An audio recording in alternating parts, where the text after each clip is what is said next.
Hi, hello. I'm your friend. I'm Tesh Dakotanan. Okay. So today, we would like to share to you a short topic about how to sustain our faith in storm. Okay, so bago tayo dadako sa pag-uusapan natin ngayon, tayo po muna ay manalangin. Hallelujah. Tayo ay yumuko at tayo ay manalangin. Sabayan niyo ako. Ama, sa pangalan ni Jesus, kami po'y patuloy na lumalapit sa inyo, humihingi ng karunungan. Lord, salamat po na ikaw ang magkakaloob sa amin ng panibagong anointing, wisdom, knowledge na nagmumula sa iyo. Salamat po, O God. Hallelujah, sa pangalan ni Jesus. Thank you, Lord. In Jesus' name, Amen. So, bago tayo dadako doon, magbasa muna tayo ng salita ng Diyos. So, sabayan niyo ako dito sa Mark chapter 4, verse 38 hanggang 40. So, sabi dito, "But he was in the stern, asleep on a pillow. And they awoke him and said to him, Teacher, do you not care that we are perishing? Then he arose and rebuked the wind and said to the sea, Peace, be still. And the wind ceased, and there was a great calm. But he said to them, Why are you so fearful? How is it that you have no faith?" So, yan. So, dito, makikita natin, ang topic natin is how to sustain our faith in storm. So, paano nga ba natin masusustain yung faith natin kapag tayo ay dumaraan o humarap sa kalamidad ng buhay? Amen? So, ano nga po ba yung mga kalamidad? No? So, yung mga kalamidad of life. So, storm. So, sabi nga, yung storm, hindi natin kontrolado yan. Like rain, hindi natin makokontrol yung hangin, no? Yung ulan o yung hangin. So, minsan sa mga nangyayari sa buhay natin, hindi rin natin kontrolado. Amen? So, kahit na tayo ay sumusunod o namumuhay sa kalooban ng Diyos, sometimes nakaka-experience din tayo o nakaka-encounter tayo ng storm of life, no? Kasi katulad dito yung mga disciple ni Lord, kasama nila si Lord, but they are facing storm, no? So, hindi lang, minsan, maaaring masabi mo na, siguro kasi, tumalikod siya kay Lord. Pero hindi, kasama nila si Lord. So, hindi natin, sabi ko nga, we are not control the circumstances of life, no? So, kahit na nasa Lord tayo, kasama natin si Lord, but sometimes we are facing a storm in our life. Kaya ang topic natin, how to sustain our faith in storm, no? Kasi minsan kapag you are in storm, so ano yung una mong maano, di ba? So sabi nga gano'n ng mga disciple nung they are facing in storm, nasa kalagitnaan sila ng bagyo or mga sakuna ng buhay, at nakikita nila si Lord ay natutulog lang. Ang sabing ganon, ginising nila and said to him, Teacher, do you not care that we are perishing? No? Parang sinasabi lang, ang sarap-sarap ng tulog mo dyan. Hindi mo ba alam, wala ka bang pakialam na tayo ay mapapahamak na, malakas yung bagyo, no? Malakas ang bagyo at masisira na yung barko natin, no? Yung bangka natin. So, ang sarap ng tulog mo dyan. So, gumising ka, tingnan mo, no? So, kaya, kapag ka tayo ay humarap, no? So, pero ang sabi ni Lord, no? Ang sabi niya dito, then he arose and rebuked the wind. So, kung makikita natin, no? So, hindi na muna sinagot ni Lord yung sinasabi ng kanyang disciple. Instead, hinarap niya yung circumstances. Ano yung hinarap ng circumstances? Storm. Storm of life. Anong ginawa ng Panginoon? Kinausap niya, no? So, kinausap niya yung storm, no? Kinausap niya, anong sabi doon? Then, he arose and rebuked the wind and said to the sea, peace, be still. And the wind ceased, and there was a great calm. Then, pagkatapos niyang kinausap yung circumstances, ano sabi? But he said to them, ayan, hinarap niya ang mga disipulo. Sabi niya, why are you so fearful? No? How is it that you have no faith? No? So, itong mga disciple ni Lord, natatakot sila. So, syempre, nung nakita nila yung storm, malakas na bagyo, at parang pakiramdam nila, wawasakin na yung bangka nila. So, kaya sabi ka agad nila, Lord, you don't care? Do you not care? So, sabi nga gano'n niya, teacher, do you not care that we are perishing? So, kasi nakikita nila yung malaking bagyo, no? So, malaking bagyo. So pakiramdam nila, mapapahamak na sila. Pero, anong ginawa? Nung makita nila na sinaway ng Panginoon yung storm at sumunod sa kanila, ano yung naramdaman nila? Nakaramdam pa sila ng matinding pagkatakot. Kasi sabi niya, who is this that even the storm, no? Nagulat sila. Kasi kasabi nga ganon, sino ito na kahit yung bagyo kaya niyang utusan, no? So, namangha sila. Amen? So, kaya dito, ang topic natin, how to sustain our faith in the storm, no? Maaring marami tayong storm of life. So, marami tayong problema. Ano man yung problema mo, maaring financial man yan, or health, or family problem ba, o ano man yung problema mo.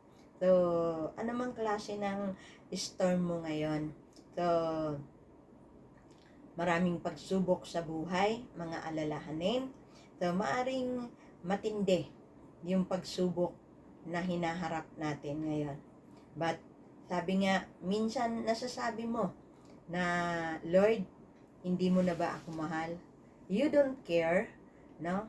Lord, akala ko ba pag ako'y naglilingkod sa'yo is okay ang life. Pero bakit ngayon nakakaranas ako ng ganito? No? So, maaring napapagod ka sa mga worries of life like Martha. So, sabi nga sa Luke chapter 10 verse 40, but Martha was distracted with much serving, and she approached him and said, Lord, do you not care that my sister has left me to serve? Na, Lord, na para bang, na minsan sa tingin mo sa paligid, parang ikaw lang yung nakakairanas ng ganyang problema. Lord, bakit ganon, no? So, Lord, do you not care, no? So, parang feeling natin talagang pinabayaan na tayo ni Lord. Amen? So, paano nga ba? No? So, minsan, yung storm of life, so maaring ito yung ang storm of life ay pinapayagan ni Lord o pinapahintulutan ni Lord na mangyari sa buhay natin is may purpose si Lord, no? So, sabi nga, everything God has a purpose, no? To strengthen us, but hindi kalooban ni Lord na yung storm na yan, yan yung magbubura sa mga pangarap ni Lord sa buhay mo, no? So, may magandang pangarap si Lord. So, paano natin masusustain? Kasi yun yung topic natin, no? Paano natin masusustain yung faith natin in storm, no? Na kahit na marami kang bagyo na hinaharap, dinadaanan, pero masusustain mo pa rin yung faith. Paano, no? So, bakit nga ba tayo nagkakaroon? No? Bakit nga ba tayo nakokontrol kung minsan ng ating mga alalahanin, no?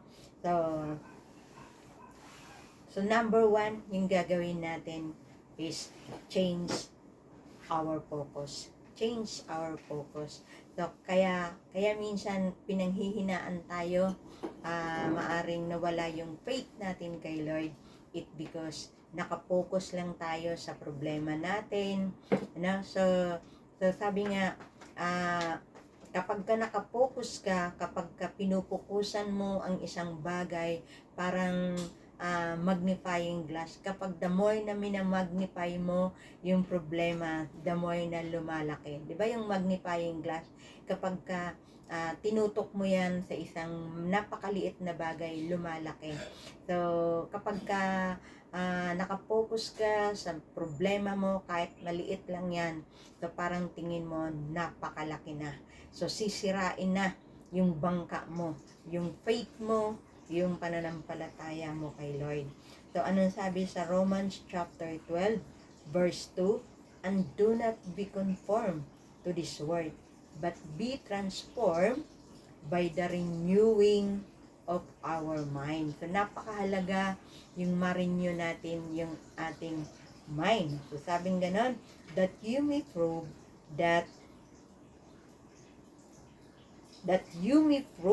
what is the good and acceptable and perfect will of God. No? That you may prove, no? That is what is the good and acceptable and perfect will of God. Para mapatunayan natin kung ano yung kalooban ni Lord. Lahat ng mga pangako ni Lord, lahat ng plano ng Diyos sa buhay natin ay maganda.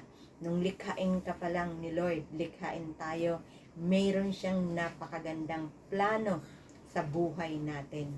Pero kung minsan hindi ito nangyayari, it because hindi tayo lumakad sa kalooban ng Diyos.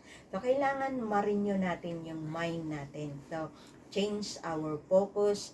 Sa halip na mag-focus ka sa mga problema mo, sa halip na tumingin tayo sa storm, tumingin tayo kay Lord. Lord, no? So, kay Lord tayo. Change our focus, renew natin yung ating mind. So, kailangan nandoon yung mga pangako ni Lord, no? Change our focus. Anong sabi sa Romans 8:28? And we know that all things work together for good to those who love God, to those who are called according to His purpose. Amen? So, katulad ng kanina sinabi ko, na minsan, ang mga problema ipinapahintulutan ni Lord sa buhay natin, it because ang nais ng Diyos ay magiging matatag tayo, no? Hindi nais ng Diyos na pabagsakin tayo, no? So, yan yung mga bulong ng kaaway, pabagsakin ka. Subalit ang nais ng Diyos ay magiging matatag ka, no? So, katulad ng isang bata, no? So, katulad ng isang bata kapag naglalakad na siya, so, pag nadapa, no? Minsan nadadapa, pero anong sinasabi mo? Tumayo ka, anak, kaya mo yan, no? So, the more na ini-encourage mo siya, the more na nagiging matatag siya. So, naalala ko nga, paano mag-train yung eagle sa kanyang eaglet, no? So, yung eagle kapag yung kanyang baby eagle, kapag tinitrain niya yan, ang gagawin niya is, tatangayin niya sa medyo mataas na lugar, tapos bigla niyang bibitawan, no? So, bigla niyang bibitawan yon. So, para matutong lumipad. Hindi natatakot yung eagle mother or eagle father na baka bumagsak o mapahamak. So, ganun din minsan ang ginagawa ni Lord sa atin. Kasi, masusubok yung faith mo kapag ka humaharap ka ng problema. Hindi mo masusubok yung faith mo. Hindi mo masasabing, I have great faith kapag ka wala kang problema. Kapag ka yung buhay mo ay nasa easy lang, so masaya lahat, provided lahat, lahat, no? So katulad ng in the Garden of Eden, no? Si si Adan at saka si Eva, lahat nandoon, no? So magugutom sila, mamimitas lang sila ng prutas. So nai-enjoy nila yung buhay nila. Pero nung dumating yung pagsubok, doon natitest yung faith. So minsan sa buhay natin, ganun din.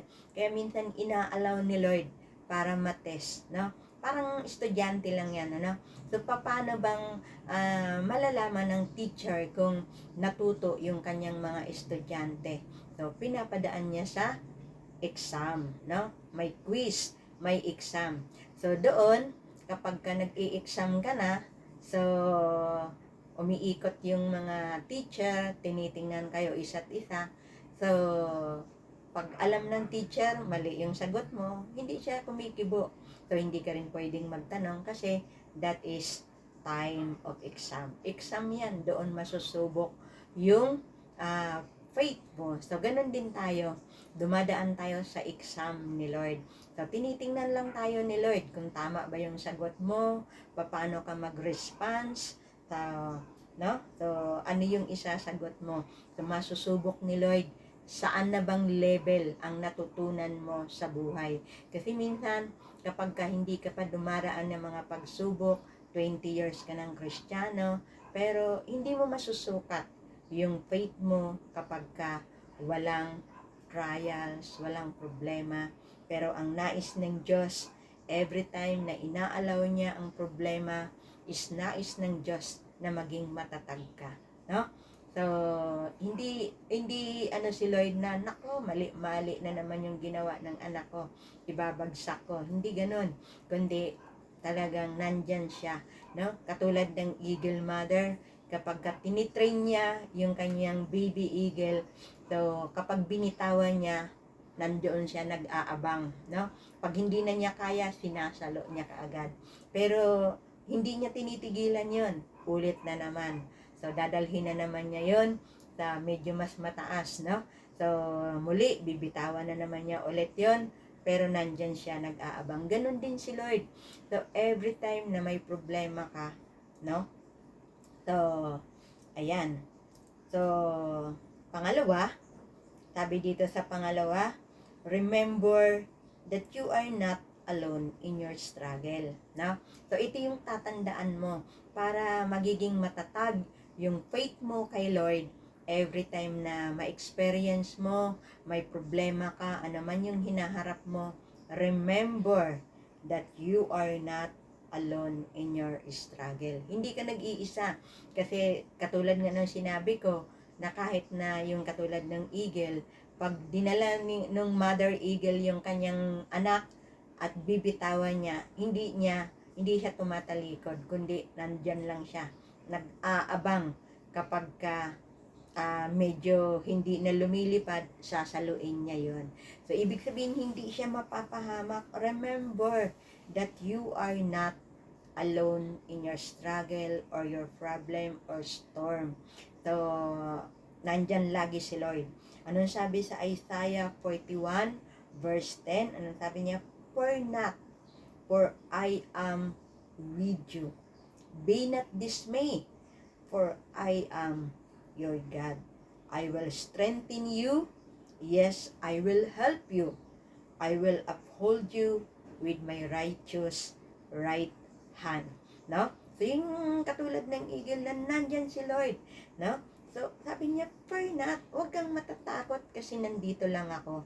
No? Tinuturuan lang kita. Tinuturuan lang kita para matuto kang lumipad ng mataas, no? So kasi pag hanggat hindi ka tinitrain, hanggat hindi ka dumadaan sa mga ganyan, nandiyan ka lang, naka-steady ka lang, no? So, ano yung matututunan mo? So, lagi kang, alimbawa, yung bata, laging kinakalong ng nanay, no? So, laging sinusubuan lang ng dede, tinitimplahan. So, hindi siya mag-grow, no? So, kailangan, di ba? So, pag ikaw ay umuupo na yung anak mo, di ba tuwang-tuwa ka, tinuturuan mo, tapos mamaya na naman yan, tatayo. So bawat hakbang, bawat panibagong hakbang is natutuwa ka. So, ganun din si Lord, pero hindi po madali sa kanila yan kasi syempre nandyan yung efforts nila. Hindi yan sila basta lang nakaupo nang wala silang efforts. May time, may efforts talaga, no? So, ano sabi niya? Fear not. Huwag kang matakot kasi minsan katulad ng mga disipulo, natakot sila nung nakita nila yung storm. So, nawala agad yung kanilang, yung faith nila kay Lord. Kaya ang ano kaagad nila, Teacher, you do not care that we are perishing, no? So, ganun agad yung ano nila. So, sabi ni Lord, why? Bakit kayo natatakot, no? So, ganun din sa atin na ang inaano ni Lord, huwag kang matakot, no? Fear not. Ano sabi sa Isaiah 43 verse 2? When you pass through the water, I will be with you. No? Ano po ba to? Minsan pag nagkamali ka, no? I will be with you. Ibabangon kita pag nadapa ka. Nandito ako, itatayo kitang ulit, na? Ang mahalaga, huwag kang tumalikod, na? And through the river, they shall not overflow you, no? So, kahit na ito ay akala mo baha na ng problema, baha na ng pagsubok sa buhay mo, hindi ka malulunod, no? Because si Lord ay nandyan, no? Hahanguin ka niya, ano? So, naalala ko yung kantang Ocean, ano, in the mystery of the, kumbaga, sa pinakailalim ng tubig, no? Dudukutin ka ni Lord doon. So, hindi ka malulunod. Ang mahalaga lang doon, fear not, no? When you walk through the fire, you shall not be burned, nor shall the flame scorch you. So, biro mo, kahit nandiyan ka na sa danger, kapag kayong faith mo hindi mawawala, hindi ka mapapahamak, no? So, ito po yung apoy, no? No, sabi nga ganun, kahit na may apoy, shall not burn you. Hindi ka mapapasok. Basta, nandoon lang yung pagtitiwala mo. Yung faith ang pinakamahalaga. Kasi kapag natakot ka, no? So, naalala niyo ba si Peter, no? Nung siya ay naglakad sa tubig. So, sabi ni Peter, Lord, kung ikaw yan, palakarin mo ako sa tubig. So, sabi ni Lord, come. So, nakalakad siya. Pero nung lumingon siya, nakita niya yung malakas na alon, nakita niya yung malalim na tubig, natakot siya. Nung natakot siya, anong nangyari? Unti-unti siyang lumulubog. So, ganun din tayo. Kapag natakot ka, unti-unting lumulubog yung faith mo, no? So, unti-unting lumulubog. Kaya minsan, nawawala na tayo sa alignment natin. Yung ating, so, sabi niya ganon sa 1 John, so sabi niya ganon, in this world, there shall have tribulation, but in me, you have peace, no? So, kapag nakapokus ka dito sa mundong ito, marami talagang tribulation, no? So, kaya, change your focus, no? Change your focus, yan yung number 1. So, naulit ko lang. So, remember, you are not alone. So, alam niyo yung naalala ko yung footprints in the sand. So, sabi nga, nung may author nun, sabi niya, one night, may panaginip siya. Na sabi nga niya, naglalakad siya sa dagat, sa baybay, sa tabi ng dagat. So, and he say, there are 2 set of footprints in the sand. Pero sabi niya, and I noticed that many times along the path of my life, especially at the very lowest and saddest time, there was only one set of footprints, no? So sabi niya, nung na-notice niya, nung nakita niya, na during, sabi niya, especially at the very lowest and saddest time, no? Maaring ito yung saddest, lowest. Ano po yung lowest? During yung time na marami siyang problema, marami siyang suliranin, at saddest time, di ba? Kapag marami kang alalahanin sa buhay, marami kang problema, great storm yung hinaharap mo, loneless, saddest time, no? So sabi niya, I said, there was only one set of footprints. Now, this really troubled me. So sabi, no? So I asked the Lord about it. Lord, you said, once I decided to follow you, you walked with me all the way. But I noticed that during the saddest and lowest time in my life, there was only one set of footprints. No? So, minsan, maaring sa buhay natin, Lord, akala ko ba pag nagsaserve ako sa iyo, hindi na ako makakaranas ng problema. Lord, akala ko ba kapag ako ay sumunod sa iyo, wala nang problema kasi sabi mo, you walk with me. Kasasamahan mo ako saan man ako pumaroon. Pero sabi niya dito, sabi niya, in my life, there was only one set of footprints and I don't understand why. Most you would leave me the Lord. Then, the Lord replied. Anong sabi ng Lord? Sabi niya, my son, my precious child, I love you and I will never leave you. During your time of suffering, when you could say only one set of footprints, it was then that I carried you. No? Di ba napakaganda na akala mo nung time na nag-iisa ka, nung time na akala niya one set of footprints na lang yung nakita niya. So nag-worry siya, tinatanong niya si Lord na, Lord, bakit ganon? Akala ko ba kapag ako'y nagsuserve sa'yo, kapag ako'y sumunod sa'yo, you walk with me, sasamahan mo ako. No? Pero bakit ngayon? Kung kailang ito, may problema ako, may hinaharap ako, I noticed that only one set of footprints. No? Pero sumagot si Lord, no? My son, my precious child, I love you, I will never leave you. Sabi niya dito. Ang sabi niya, when you could see only one set of footprints, it was then that I carried you. No, di ba napakaganda na hindi mo alam na karga-karga ka ni Lord.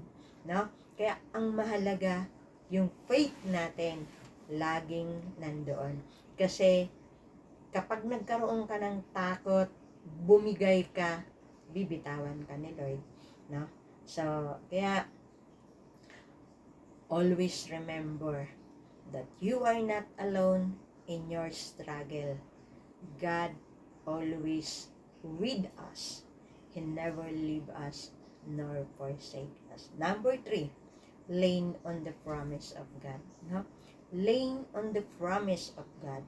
Sa mga awit 37 verse 5, sabi, ang iyong sarili sa Kanya italaga, tutulungang ganap kapag ikay nagtiwala. Kaya, ano man yung pinagdadaanan mo, ano man yung hinaharap mo, so kay Lord ka lang, no? Umasa. Huwag kang umasa sa iba, mabibigo ka lang.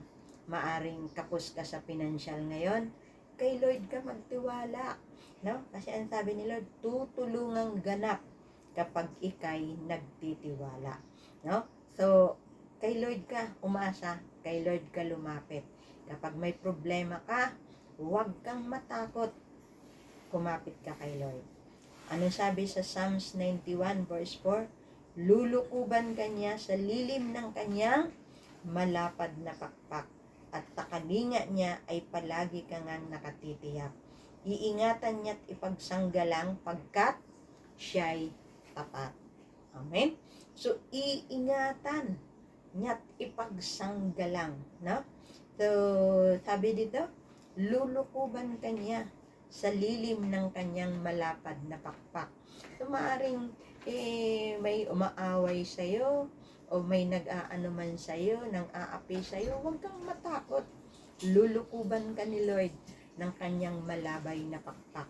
Itatago ka niya doon. So, trust God in all your ways. No? Do not lean on your own understanding, but in all your ways, acknowledge God. No? Minsan, tayo kasi, lalo na, katulad kay, di ba, nung katulad nung kay Peter, kay Pedro, na sila'y nangingisda. So, si Pedro, expert sa pangingisda. Di ba? Alam na niya, alam mo yung mga, naririnig ko yan, sabi nila, pagka may mga bituin, maliwanag, ayan, maraming isda, manghuhuli sila ng isda niyan. Pero that time, si Pedro, sa kabila ng pagiging expertise niya sa pangingisda, na zero din siya. Na zero siya. Pero, nung nagpakita si Lord sa kanya, anong sabi? No?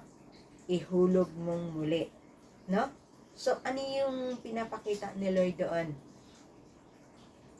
Do not lean on your own understanding. Maaring expert ka na sa bagay na yan. Maaring trust, ka na dyan. Kumbaga sa salitang, bihasa ka na. Kahit nga nakapikit ka, so kayang-kaya mo nang gawin. Pero, lagi pa rin sinasabi ni Lord, do not lean on your own understanding, but in all your ways, acknowledge God. Trust, lean on the promise of God. No? Sa pangako ka ni Lord, humawak. Amen. So, ano sabi sa awit 62 verse 1 and 2? Tanging sa Diyos lamang ako ay aasa. Ang kaligtasan ay nagbubuhat sa Kanya. Ayan, dapat sa Diyos lang tayo aasa. Huwag kani-kanino man, no? So, huwag na tayong makikipag-argue sa mga katulad sa mga pangyayari ngayon, no? Sa mga trending ngayon na may mga argumento, mga politic crisis. So, ano na lang yung papel natin? Magpe-pray na lang tayo. Hindi na natin kailangan pang magpag-away ka na. Magaling si ganito kasi bet mo yan eh. No? Magaling si ganito. Yan si ganito. Wala kasing walang alam. So, maaano lang tayo. Magkakaroon lang tayo ng hatred sa puso natin. Ano sabi na? Sa Diyos na lang tayo umasa.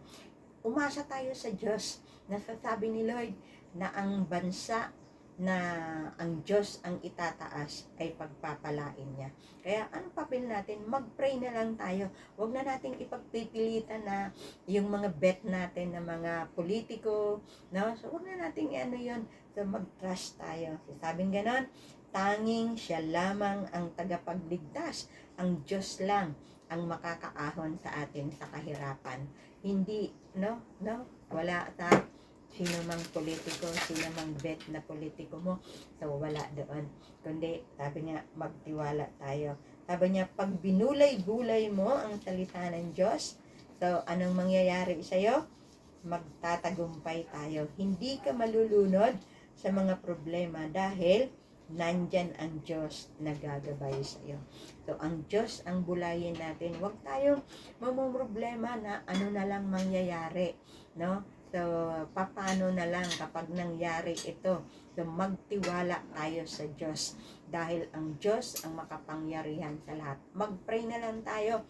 Sa halip na magalit ka sa kabila, huwag ka nang magalit kasi wala rin namang nagagawa yung galit mo. No? Kahit anong galit mo dyan, ikaw lang yung, baka ma-high blood ka pa Huwag ka nang magalit. Hayaan mo na lang sila. Ang part na lang natin is mag-pray. Ipag-pray natin yung perfect will ni Lord.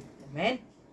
So, kaya naman, yung number 4 natin is, paano pa tayo makakapag-ano sa promise ni Lord?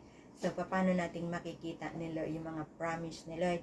So, sa pamagitan ng pagbabasa. So, pero yung number 4 natin, pray always. Pray always. Ano sabi sa Matthew chapter 26 verse 41? Watch and pray, lest you enter into temptation. The spirit indeed is willing, but the flesh is weak. Amen? So, watch and pray. So, mag-pray na lang tayo, lest you enter into temptation. Mag-pray na lang tayo, watch and pray. Kasi minsan natitempt talaga tayo, no? Minsan natitempt yung emotion natin na magalit, no?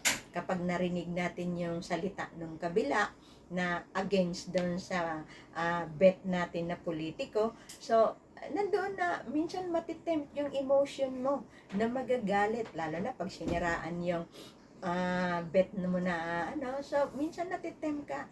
Pero sabi, watch and pray that you may not enter into temptation. So, ingatan natin yung ating emotion, no? Baka magalit tayo. So, watch and pray. So, napaka halaga yung prayer, no? Mag-pray ka na lang. Mag-pray na lang tayo, no? So, watch and pray. Alam nyo, dito sa prayer, the more na nag-pray ka, sabi nga ganun, sabi dito, the spirit indeed is willing, but the flesh is weak. So, kailangan labanan natin, nandoon yung firm determination natin na mag-pray tayo palagi. Kasi, ang prayer, ito yung magpapalakas ng faith natin. Kasi yung prayer, ito yung nagkukonect sa atin kay Lord. Kumbaga sa cellphone, ito yung charger, no?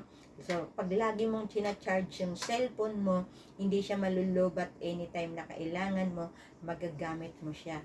Kahit na ang cellphone mo ay nagkakahalaga pa ng 100,000, pero hindi mo yan charge, useless yan, no? So, gusto mong tumawag kasi meron kang importanteng sasabihin, pero lubat, wala, hindi mo mai-enjoy, no? So, na-traffic ka, gusto mong libangin yung sarili mo at maglaro ka muna, kaya lang lubat ka naman. So, wala, useless, kahit gaano ka mahal ang cellphone mo. So, ganun din yung buhay natin. Without prayer, wala rin tayong magagawa. Useless yung buhay natin. So, mapupuno tayo ng mga alalahanin sa buhay. Puro problema. Anong sabi ni Haring Solomon? Everything is meaningless. Unless nakakonik ka kay Lord, doon ka lang magkakaroon ng meaningful yung buhay mo. Kaya always pray. Kasi yung prayer, ito yung charger natin. Kailangan lagi kang naka-charge, no? Kasi kapag hindi ka na naka-charge, wala nang connection kay Lord. So, sabi dito, the flesh is, the spirit is willing. So, dapat ang spirit yung masunod. Pag ginising ka, pag sinabing mag-pray ka, gumising ka na, mag-pray ka na. Pag sinabi nung kumakain ka, uy, mag-pray ka muna, kahit gutom na gutom ka na, mag-pray ka muna. Always pray. No? So, anong sabi dito sa Luke chapter 18 verse 1? Sabi dito, then he spoke a parable to them. The men always ought to pray and not lose heart. No? So, kailangan lagi kang nagpe-pray para hindi ka mawalan ng pag-asa sa buhay. Kasi yung prayer, ito yung magpapatatag sa'yo. No? Kapag lagi kang nagpe-pray, kahit may problema ka, nakatayo ka pa rin. No? So, yan. Always pray. No? So, panglima, give time to read the Bible. Meditate the Word of God, no? So, ito yung dapat talaga laging magka-partner yan. Hindi lang enough yung prayer, kundi dapat nagbabasa ka rin ng Word of God. Parang tumatawag ka sa cellphone, hello, la. Katapos hindi mo hinintay yung sagot nung kausap mo. Halimbawa, magkikita kayo.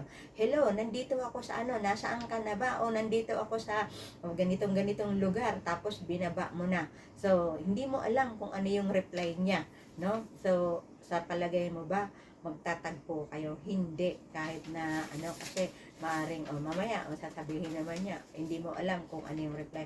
So, ganun din kay Lord. Anong sabi sa Joshua chapter 1 verse 8? This book of the law shall not depart from your mouth, but you shall meditate in it day and night, that you may observe to do according to all that is written in it. For then you will make your way prosperous, and then you will have good success. Amen. So, kaya pag nagpe-pray ka, dapat nagbabasa ka rin ng Bible. Hindi mo po pwedeng sabihin, nagpray na ako, tapos na yon. No? Kinausap ko na si Lord, tapos na yon. So, ikaw ba, nakikinig ka ba kung anong pangungusap ni Lord sa'yo? So, kasi, yung prayer mo is nag-ano ka lang kay Lord o nagsasabi ka lang, Lord, ganito yung mga pangangailangan ko, pinuri mo si Lord, ganun nga. Pero si Lord nangungusap din sa atin. So, paano natin malalaman yung pangungusap ni Lord? Sa pamamagitan ng pagbabasa ng salita ng Diyos. Yun yung kaninang sinabi ko, laying on the promise of God. Paano mong malalaman yung mga pangako ni Lord sa buhay mo kung hindi ka magbabasa ng Bible?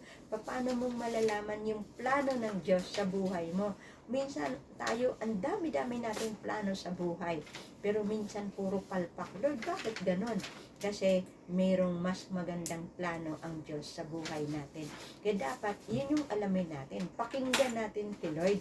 Ano ba yung instruction mo, Lord, sa buhay ko ngayon? Ano po ba yung gagawin ko? So, kailangan nagbabasa ka, hindi lang enough na nagpe-pray ka, kundi kailangan nagbabasa ka rin. Kasi, para marinig mo. Kasi, di ba, ang communication is two-way yan. Magsasalita ka, syempre, marunong ka rin dapat makinig. No? So, kung ano yung sagot niya. So, ganun din yun. Kailangan magbabasa tayo. So, anong sabi sa Romans? Chapter 10, verse 17. So, then faith comes by hearing, and hearing the word of God. No? Kasi minsan, kapag prayer ka lang ng prayer, minsan sinasabi mo, si Lord hindi tumutugon. Kaya minsan parang, di ba, dumarating yung puntong ayaw mo nang mag-pray. Kasi sabi ng iba, hindi naman tumutugon si Lord. Kasi nga, hindi ka nagbabasa ng Bible. So, pray naman ako ng pray, pero wala yung faith ko. Kasi nga, hindi ka nagbabasa ng Bible. No? So, ibig sabihin, may pangungusap si Lord sa'yo.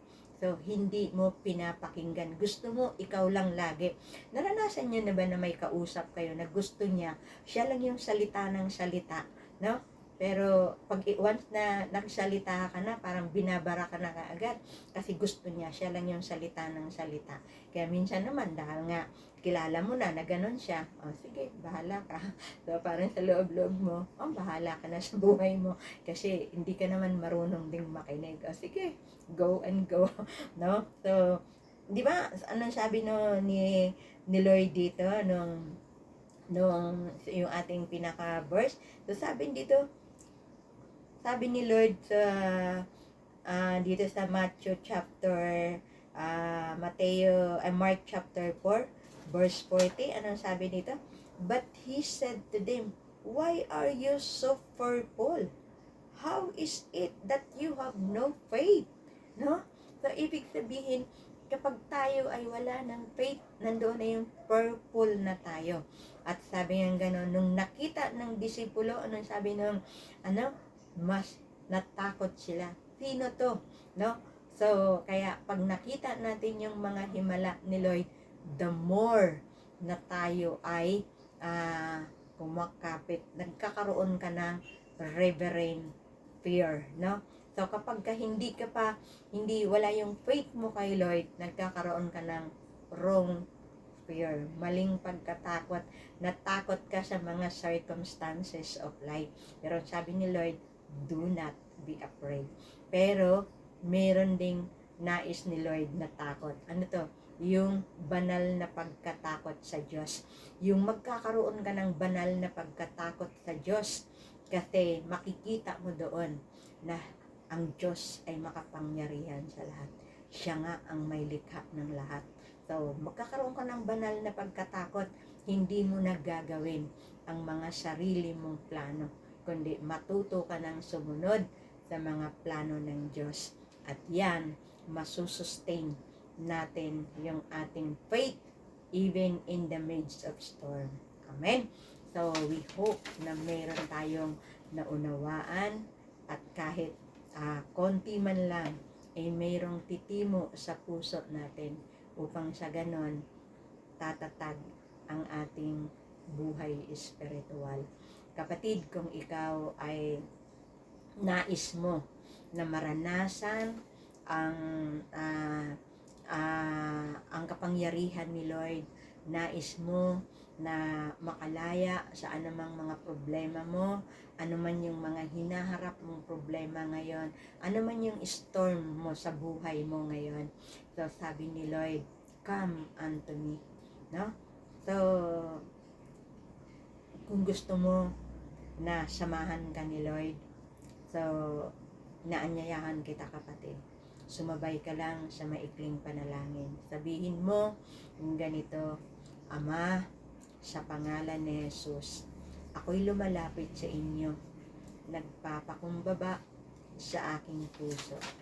Humihingi ako ng kapatawaran sa aking mga kasalanan. Panginoong Jesus, tunay na ako ay nagkasala. Kaya humihingi ako ng paglilinis ng iyong banal na dugo. Panginoong Jesus, binubuksan ko ang aking puso. Tinatanggap kita bilang Panginoon, sariling tagapagligtas ng aking buhay. Magmula ngayon, ikaw na ang maghari sa buhay ko. Sa pangalan ni Jesus, Amen. Amen. So ngayon, ipagpipray ko kayo. Lord, salamat po, Panginoon. Kilalang kilala mo, Panginoon, ang mga nakikinig sa araw na ito. Anumang oras nila to pinakinggan, kilala mo sila, Panginoon. Anuman, Lord, ang kanilang mga kinakaharap, Panginoon, katagpuin mo sila, Panginoon. Sabi mo, Panginoon, Lord, you love us so much, Panginoon. You never leave us nor forsake us. At lagi mo kaming sasamahan, Panginoon.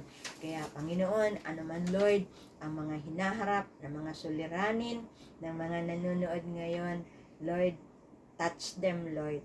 Pagkalooban mo sila, Lord, ng katugunan ng kanilang mga pangangailangan. Salamat po, O Diyos. Ikaw ang maghari sa buhay nila. Sa pangalan ni Jesus. Amen. Amen. Thank you, Lord.